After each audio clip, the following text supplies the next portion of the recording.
Copyright disclaimer.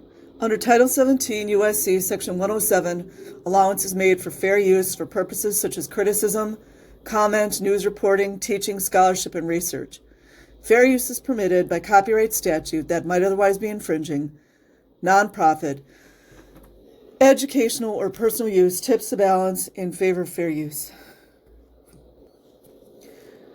Okay, this is from Reddit Atheism, posted a year ago. I had no idea homeschooling was basically a mechanism for normalizing child abuse. Facts. My upbringing was not very religious, so I wasn't exposed to these systems. But holy cow, guys, if any of you had this experience or know of parents homeschooling this way, this family outlines every detail about how bad it is. Gifted article below. It's from the Washington Post. The revolt of the Christian homeschoolers. They were taught that public schools are evil. Doesn't that sound familiar? Then a Virginia couple defied their families and enrolled their kids. They've got a narrated audio as well. This is May 30th. Oliver Beale walks with his mother, Christina Beale, outside Round Hill Elementary School as Amy Beale walks ahead. Photograph, Matt McLean, The Washington Post.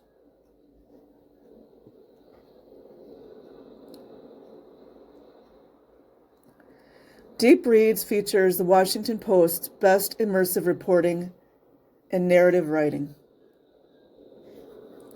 Round Hill, Virginia. They said goodbye to Amy outside her elementary school, watching nervously as she joined the other children streaming into a low brick building framed by the foothills of the Blue Ridge Mountains. Christina and Aaron Beale stood among many families, resuming an emotional but familiar routine. The first day of full-time in-person classes since public schools closed at the beginning of the pandemic. Pandemic. But for the Beals, that morning in late August 2021 carried a weight incomprehensible to the parents around them. Their 6-year-old daughter, wearing a sequin blue dress and a pink backpack that almost obscured her small body, hesitated as she reached the doors. Although Aaron had told her again and again how brave she was, he knew it would be years before she understood how much he meant it, understood that for her mother and father, the decision to send her to school was nothing less than a revolt. Facts. It's a nice picture. Imagine that, you guys. Aaron and Christina Beale posed with their daughter Amy, then 6, on her first day at Round Hill Elementary School on August 26, 2021. Aaron and Christina had never attended school when they were children, until a few days earlier when Round Hill Elementary held a back-to-school open house. They had rarely set foot inside a school building. Both had been raised to believe that public schools were tools of a demonic social order. Demonic. Government indoctrination camps. You see what they do? It's an inversion. Devoted to the propagation of lies and the subversion of Christian families.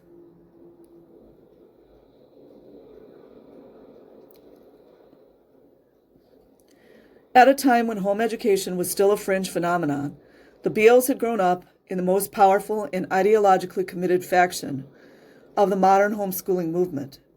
That movement, led by deeply conservative Christians, saw homeschooling as a way of life, a conscious rejection of temporary ideas about biology, history, gender equality, and the role of religion in American government. Christina and Aaron were supposed to advance the banner of that movement, instilling its codes in their children through the same forms of corporal punishment once inflicted upon them. Scientologists, does this sound familiar? Yet instead, along with many others of their age and upbringing, they had walked away. Amy Beale, 7, left, and her brothers finished getting ready for school, while their father, Aaron, helps Oliver, 5, at their home in Northern Virginia. McLean is the photographer. Ezra Beale, 9, climbs into the family car to head off to school earlier this year. Like all rebellions, this one had come with consequences. Their decision to send Amy to the neighborhood elementary school, a test run to see how it might work for their other kids. I want to see when they start getting shunned. Had contributed to a bitter rift with their own parents. You see, there's the shunning. Scientologists, listen. Who couldn't understand their embrace of an education system they had been raised to abhor. That's the mind control. And it had led to Christina, who, until that summer day, had homeschooled all of their children into an existential crisis. I never imagined sending you to the local elementary school instead of learning and growing together at home. She wrote later that day in an Instagram post addressed to her daughter. But life has a way of undoing our best laid plans and throwing us curveballs. Christina did not describe on Instagram how perplexed she and Aaron had been by a ritual that the other parents seemed to understand. How she had tried, in unwitting defiance of school rules, to accompany Amy inside, earning a gentle rebuke from the principal. Can you imagine this, you guys? I'm not going to go there. I want to, but I'm not. And she did not describe what happened after their daughter vanished into a building they had been taught no child should ever enter. That's the fear, you guys. Scientologists, does it sound familiar to you?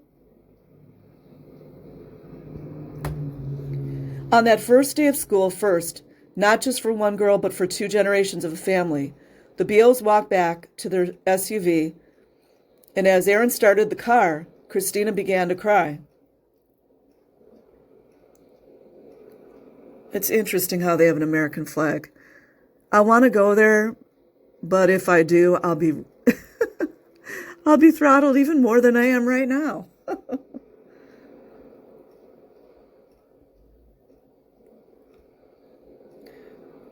Across the country, interest in homeschooling has never been greater. The Beals could see the surge in Virginia, where nearly 5,700 children were being homeschooled in the fall of 2022. A 28% jump from 3 years earlier. You guys know what's up. The rise of home education initially unleashed by parents' frustrations with pandemic-related campus closures. I changed that. It's my right to change the word. And remote learning has endured as one of the lasting social transformations wrought by C-19. But if the C-19 was a catalyst for the explosion in homeschooling, the stage was set through decades of painstaking work by true believers, true mind-controlled. Like those who had raised Aaron and Christina, aided by the Homeschool Legal Defense Association. Listen to that. Aided by the Homeschool Legal Defense Association, a Christian nonprofit that has been dubbed the most influential, that makes me nervous, the most influential homeschool organization in the world. That always makes me nervous when they start talking about influence. And is based less than 5 miles from the Beals' house in Northern Virginia. Those activists had fought to establish the legality of homeschooling in the 1980s and early 1990s, conquering the skepticism of public school administrators and state lawmakers across the country. I think there's good and bad in everything. I do think some people that homeschool are just isolating their children more so they can abuse them without being found out. Not all of them. Through their influence, a practice with roots in the countercultural left took on a very different character among conservative Christians. Homeschooling became a tool for binding. What I tell you guys about binding? Who's paranoid now?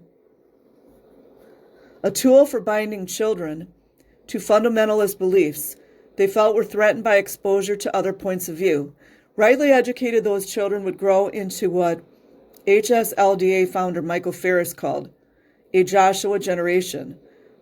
They always want to name the generations. That would seek the political power and cultural influence to reshape America. Oh, when they start talking like that. According to biblical principles. Christina Comfort Beale with Homeschool Legal Defense Association founder Michael Ferris at her graduation from Patrick Henry College, way to go, which was founded by Ferris to cater to Christian homeschoolers. Homeschooling today is more diverse demographically and ideologically than it was in the heyday of conservative Christian activism.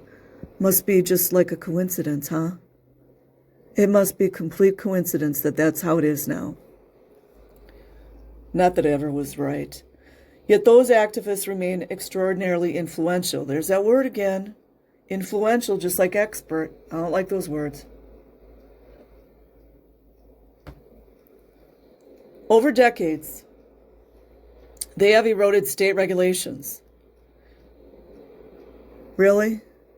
Did it really erode, or was it always there? Ensuring their parents who homeschool face little oversight in much of the country. Kind of like guardianship? More recently, they have inflamed the nation's culture wars. You see this? What did I tell you guys about Hegelian dialectic? Order out of chaos, divide and conquer. Fueling attacks on public school lessons about race. Here we go again. I just told you. And gender. What's going on with gender right now? With the politically potent language of parental rights. Why would that be politically potent? Because some people or some individuals or some entities are trying to take all parental rights away right now, just like Brave New World, just like 1984, just like the series Humans. Go watch it. But what should be a moment of triumph for conservative Christian homeschoolers has been undermined by an unmistakable backlash, the desertion and denunciations. Oh, here we go. I don't want to read more of this. It's just a little too much. We know what happened with the Dugars, too. I'm not going to go. I don't feel like it. Okay, let's go back to the original. I am literally appalled. I didn't know it was a feature, not a flaw, that hitting your kids was the norm for these groups. Yeah, kind of like Delphi School, kind of like Wally Hanks, kind of like the Mace Kingsley Ranch, kind of like the Cadet Org in California, the Cadet Org in Florida.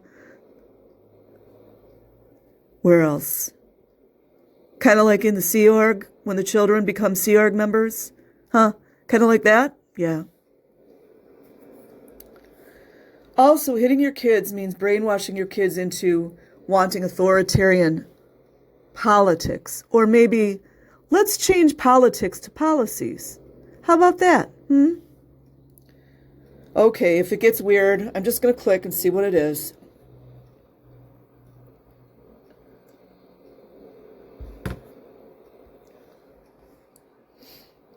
I'm only going to read a little bit of this. It's from Science Direct. Child Abuse and Neglect, dated August 2020. Authoritarianism and the transgenerational, it's an interesting word, isn't it? Transgenerational transmission of corporal punishment. Basically, that means you can hit your child legally or beat the crap out of them. Every place is different.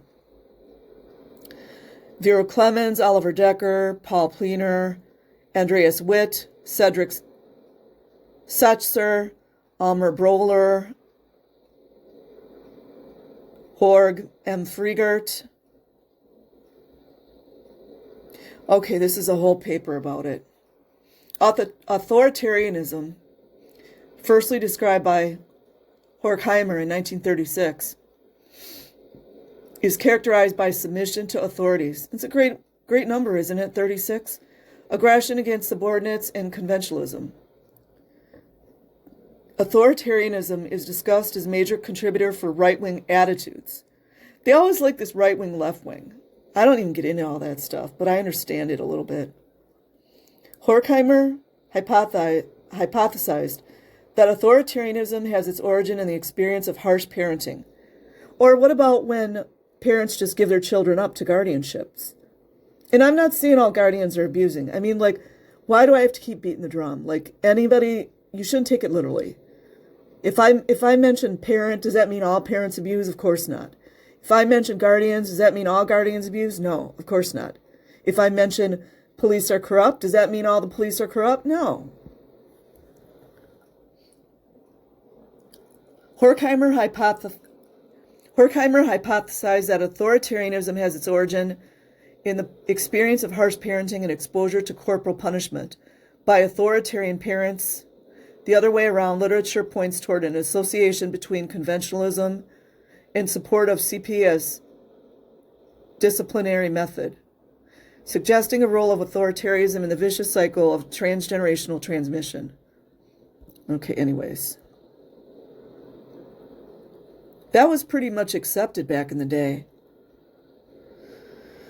One giant vicious cycle. Edit. Well, some of you didn't read the article. This was about extremely religious homeschooling.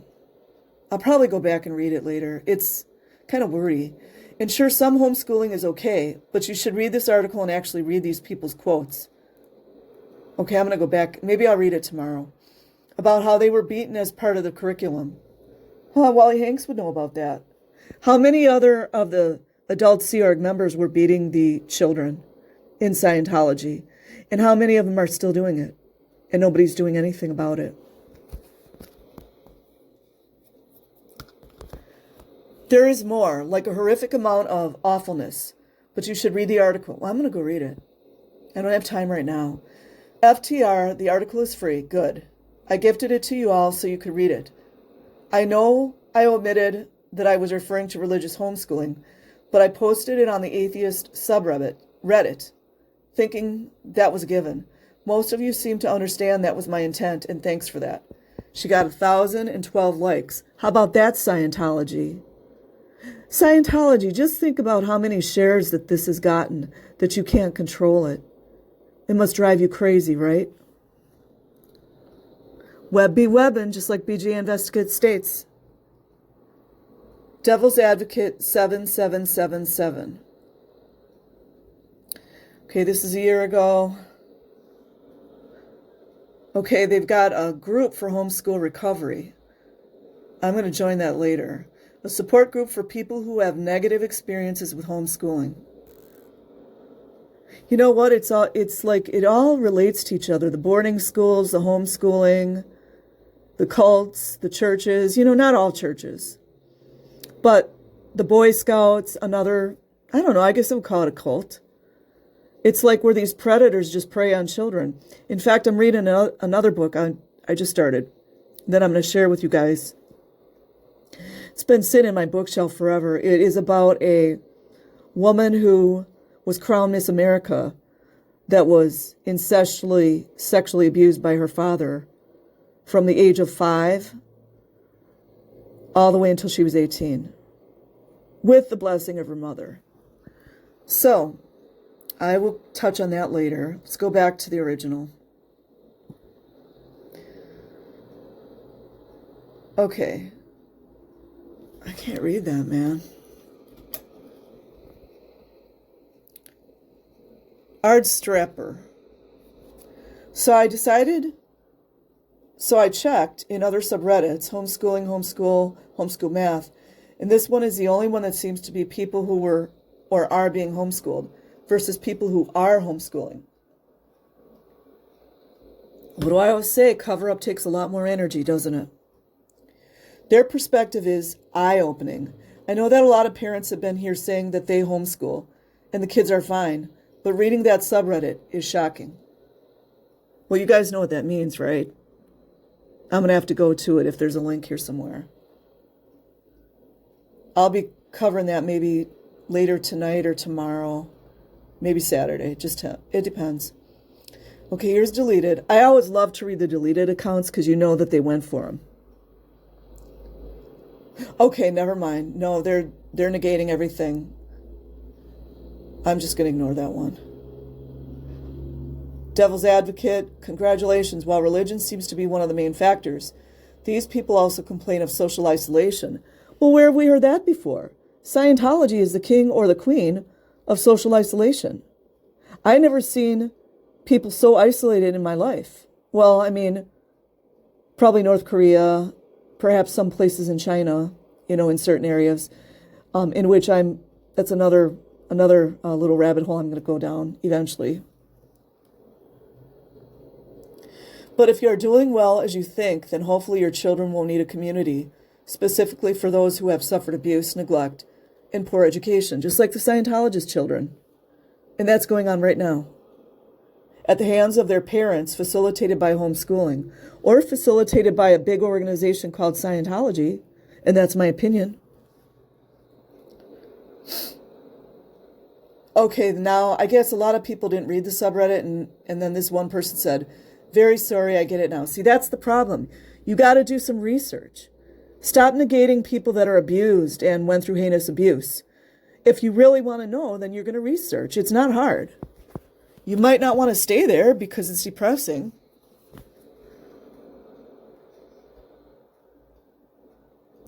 Okay, so that subreddit that I'm going to read later, if I can find it, this is about abuse in general, not just religious abuse.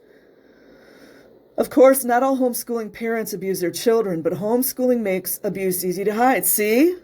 What do I talk about over and over and over and over? It's all the secrecy.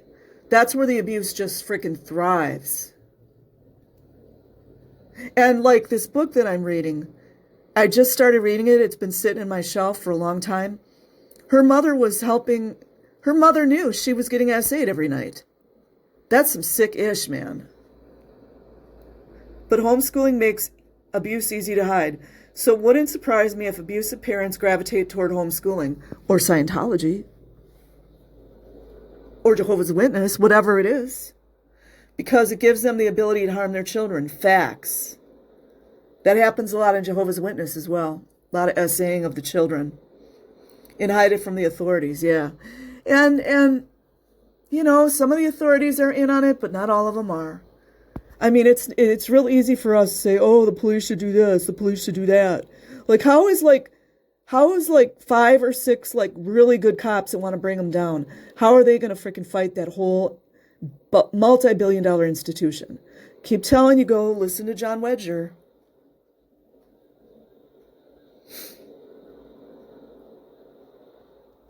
Okay, I'm going to read this one and then I'm going to stop because I don't feel like reading the whole thing. This is Theorist, 10 months ago. I don't know, my abusive, neglectful mother, that screams narcissism, wanted as little as possible to do with us, so we were public schooled. Because they're lazy. After school and holiday programmed, hobbies, sports, and music. We were barely ever around her. She didn't pick us up or drop us off. That is sad. I often came to school with burns, bruises, and other injuries. Yeah, that is neglect. Because children, they don't have the mental capacity to take care of themselves. It's called parentification, just exactly the same as all the Scientologists that say, children are adults in small bodies. And they make them be productive. Often came in wet uniform, no lunch, and unkempt. Teachers saw and knew, to some degree at least, what was going on. No one reported it. No one reached out to me or tried to help. And also, I want to comment on that, especially back in the day. I don't know how long ago this was. I can say my era, the 70s and 80s. A lot of teachers wanted to help, but they knew that if they called Child Protective Services, it might even be worse for you. They knew that if you go into Child Protective Services or into another foster home, chances of you being S8 and sexually abused go up astronomically. So sometimes teachers just didn't know what to do. And it's not easy either. Even if a teacher wanted to adopt you in, some perfect world, it's not easy. It's the beast system. And my experience wasn't that uncommon either. I grew up middle class. We weren't poor. I had two working parents. We owned our home. I just had a disgusting excuse of a mother, and my father I barely saw twice a year. I have many friends who suffered pretty terrible abuse, and none were homeschooled. I also have several homeschooled friends who had lovely parents and upbringings and turned out a lot better than the rest of us. I think it's just a casual connection that they are abusers who happen to homeschool. I disagree. Predators find ways. So many people are abused that you'd never have any idea about. Yeah, because the abusers are good at hiding it. Like Scientology. And only so many of them are homeschooled. So take New Zealand, my country, for example. Only 1.6% of the population is homeschooled. Well, and we all know that children get abused in schools as well. So, I mean, is there anything that's perfect? No. New Zealand has the worst rates of family violence in the world. Wow. I know Ireland's pretty freaking bad. You guys know the United States is bad. And really, first, who's taking the statistics? Who's writing down the statistics? Number one. Second of all, how much of it gets reported? And if it does get reported, how much is going to be actually reflected? You know, it's called fixing the numbers. 80% of it goes unreported, and again, very little of these crimes happens in homeschooled houses. So they say. New Zealand has the highest rate of teen bluicide in the OECD. Wow. That would go with the Depop, you know what I'm saying? New Zealand has the 6th highest teen pregnancy rate in the OECD. Gotta wonder who the fathers are, don't you? New Zealand has the 7th highest rate of child blomicide in the OECD. I don't know what the OECD is. And only 1.6% of the general population is homeschooled. Therefore, it's safe to say abusers don't tend to gravitate towards homeschooling. I don't agree, but it could just be different in New Zealand. I mean, what better way of covering abuse than homeschooling? At least in my country, which has the highest rates of abuse in the world. Wow. In fact, it would more likely correlate that abusers tend to gravitate towards public schooling. There's enough abuse to go around, unfortunately. And a lot of these other issues that are prevalent in New Zealand, I highlighted, are mainly all for public school children. Well, and should we even start with all the pedophilia in public schools? Where to begin? Most disturbing is the highest rate of teen suicide in the world, when 98% of them attend public schools. Wow. Read between the lines, you guys. Why is that? That would indicate a serious problem at public schools, would it not? Something's weird about this post. Something's weird about it. That's why it only has 1 like. Something very weird about it. I'm not even going to read the rest. You know, that's just trying to minimize the abuse that the homeschool children have. So anyways, I'm going to stop here. I might read more of this later. Like and subscribe if you choose. Otherwise, have an amazing day or night wherever you are. Link in the description.